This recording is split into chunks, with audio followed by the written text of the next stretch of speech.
1 वर्षापूर्वी मी केसांच्या बाबतीत काय कारभार केला होता ना ते बघा. इतके बारीक केस केले होते मी. परत करू का? कसे छान दिसतंय, बारीक केस की मोठे केस. त्यानंतर आम्ही चाललो होतो मिसळ खायला, पण मध्ये हा ट्रॅक्टर उभा होता त्याच्यामुळे गाडीच पुढे काढता येत नव्हती. मग नंतर त्या मालकाने ट्रॅक्टर पुढे काढला. मग आम्ही गेलो कानिपनाथ मिसळला. दीदी म्हणालेली दुर्वांकूर मिसळला जाऊ, पण तिनं घेऊन आली कानिपनाथ मिसळला. आता बघा कशी खाती, सगळ्या भेटलंच नाही.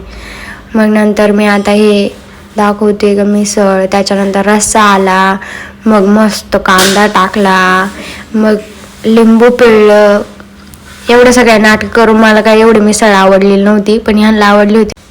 नंतर एक चहा घेतला. दीदीच्या आणि माझ्यात अर्धा अर्धा करायचा होता, पण अर्धा करायच्या नादात त्याचा 3रा भाग होऊन गेलाय.